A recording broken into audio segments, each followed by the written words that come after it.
আসসালামু আলাইকুম। আপনারা দেখছিলেন যে আমার খামারে ২টা হাউস ভেঙে গেছিল এবং সেখানে ৪ থেকে ৫,০০০ পিস মাছ বের হয়ে গেছিল এবং আমি বড় রকম একটা ক্ষতির সম্মুখীন হয়েছিলাম। কিন্তু আল্টিমেটলি আমি কিন্তু কোনো ক্ষতির সম্মুখীন হইনি। কেন ক্ষতির সম্মুখীন হইনি একটু দেখাই আপনাদেরকে, আসেন।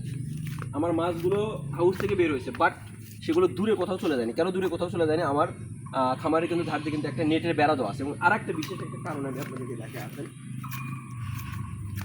মাছগুলো যখন বাইরে আসছিল সেই মাছগুলো কিন্তু খুব দূরে কোথাও যায়নি এবং এই যে আমার খামারের ভিতরেই ছিল এবং সেখান থেকে কিন্তু এই যে নিচু একটা অংশ ড্রেনের মতো আর কি, তো এই দিক দিয়ে মাছগুলো এসে কিন্তু আমার ফাইনালি মাছগুলো এই পাশে চলে আসছিল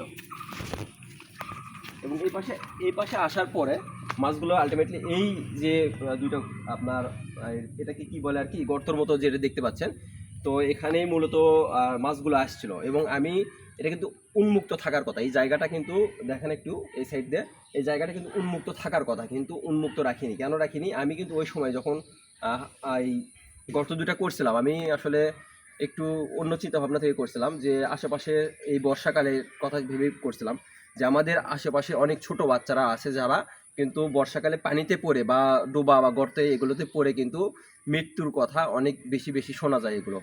আমি মূলত ওই চিন্তা থেকে করছিলাম যে আমার আশেপাশে অনেক মানুষের ছেলেপেলে আছে ছোট ছোট, তারা যেন এই গর্তে যেন না পড়ে যায় এবং সেখানে তাদেরকে সেভ করার জন্য কিন্তু আমি আবার এক্সট্রা টাকা খরচ করে কিন্তু এই নেটটা, এই ৪-৫ দিন কিন্তু এই নেটটা কিন্তু আমি দিয়েছি শুধুমাত্র এই কারণে। বাট এই জায়গাটা কিন্তু আমি চাইলেই উন্মুক্ত রাখতে পারতাম। আমি আসলে মানুষের কল্যাণে আসলে এই চিন্তা ভাবনাটা করছি, যার কারণে আমি মানুষের কল্যাণে যেহেতু এটা করছি, আসলে মানুষের কল্যাণে যদি কোনো কিছু আপনি আইডিয়া করেন বা কোনো প্ল্যান করেন বা কোনো কাজ যদি আপনি করেন মানুষের কল্যাণে, তাহলে সেই ক্ষেত্রে এইটার প্রতিদান কিন্তু সৃষ্টিকর্তা আপনাকে দিবে। সেটা কিভাবে দিবে না দিবে এটা কিন্তু আপনি জানি না, এটা একমাত্র উনিই ভালো জানে। তো দেখেন, আমার ওই সময় আমি কখনো ভাবিনি যে আমার খামারের মাছগুলো বের হয়ে আসবে এবং সেই মাছগুলো আসলে এই গর্তে আসবে। এই গর্তে আমি জাস্ট রাখছিলাম আমার খামারের পানি পরিষ্কার করার সময়, পানিগুলো জাস্ট আসার জন্য রাখছিলাম। মাছ যে আসবে এখানে কখনো এটা ভাবি নাই। বাট মাছগুলো আসার পরে মাছ চলেও যেতে পারতো, বাট ওই সময় আমার সিদ্ধান্ত দেখেন কী ছিল যে ছোটো বাচ্চাদের বা অন্যের যেন কোনো ক্ষতি না হয়, এই ক্ষতির হাত থেকে রক্ষার জন্য আমি মূলত এই সিদ্ধান্তটা নিয়েছিলাম।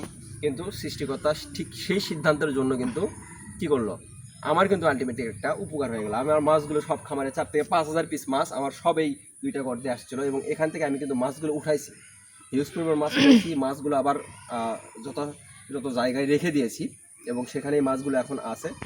তো এই আর কি, আমরা যেটাই করি যাই করি মানুষের কল্যাণে, মানব কল্যাণে অবশ্যই চিন্তাভাবনা নিয়েই সেই কাজগুলো করব এবং এই কাজগুলো যদি মানব কল্যাণে নিয়ে আমরা যদি কোনো কাজ করি তাহলে সেই ক্ষেত্রে এটার প্রতিদান আল্লাহ দেবে, সৃষ্টিকর্তা দেবে এবং কীভাবে দিবে না দিবে আমরা জানি না, উনি ভালো জানে।